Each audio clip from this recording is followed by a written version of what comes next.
તો રામ રામ ડાયરાને રામ રામ. કેમ છે ડાયરો? મોજમાં? બસ મોજમાં રહેવું વાલા. તો હવે જો વરસાદી વાતાવરણ થઈ ગયું, એટલે કે વાદળછાયું, અને ઝાડના ઓઘા આપણા પડ્યા હતા, તો એના જો આ રીતે ઓઘા બનાવીએ છીએ. તો આ રીતે 1-2 ઓઘા બનાવ્યા છે, અને એ તો આ રીતે ઓઘો મૂકી દીધો. અને હવે અહીંથી ઝાડ વેવી આ રીતે કેમ બનાવ્યા 2 મોટા મોટા ઓઘા, એ રીતે ના એક ઓઘો બનાવી નાખશું. પછી એનું માથું ગૂંથી નાખશું, માથું વાળી નાખશું, એટલે મેં છાંટા થાય તો અંદરની ઝાડ પલળે નહીં. બરાબર? તો આ 2 ઓઘા છે કે નહીં, આ 2ને ઉપર માથું વાળી દેવું.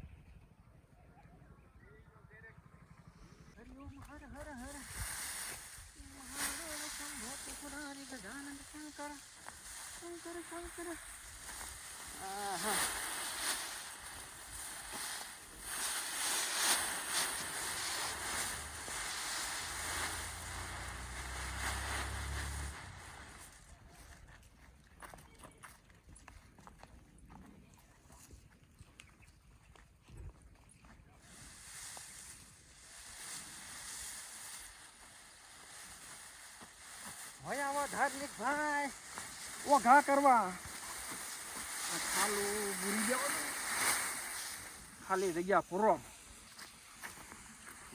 ખાલી જગ્યા પૂરો.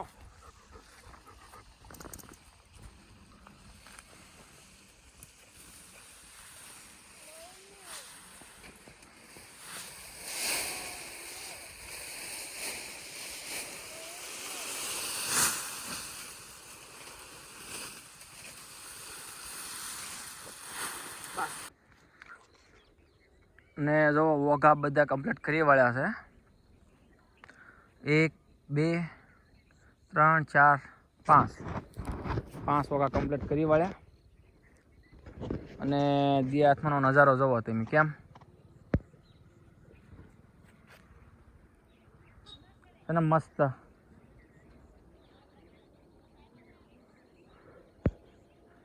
સંધ્યા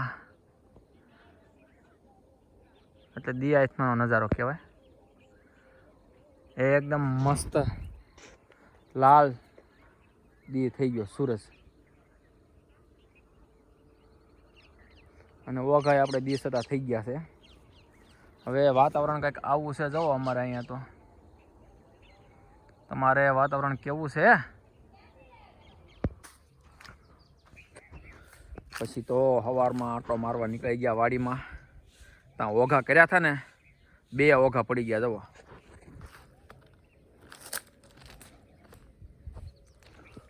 જોયું?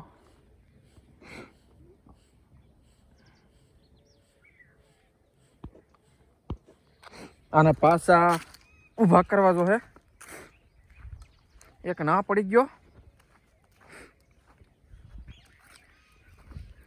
અને બીજો જો અહીંયા પડી ગયો છે. જો આ 2 આડા પડી ગયા, અને જવા કેમ તો મસ્ત નજારો લાગે. પંખી કિલોલ કરતા હોય ને, સવાર પડી ગઈ હોય ને, નજારો મસ્ત લાગે એકદમ. તમારે ના આવો નજારો હોય કે? અમારે તો જો સવાર ગામડામાં તો એવો નજારો હોય ને, તમે કેરી અત્યારમાં જોયું ને તો તમને એમ થાય કે આ હાય ખાઈ લેવી. હા હાલે, સવારમાં કેરીને સામું જોવાઈ ગયો ને તો એમ થાય કે ઓ હોય આપણે જ ખાવી છે એમ. જો કેવી ટીંગાઈ, જો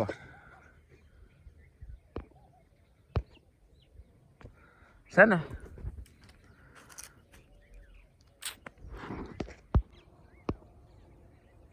કહેતા જઈયો અને ફોલો કરતા જઈયો.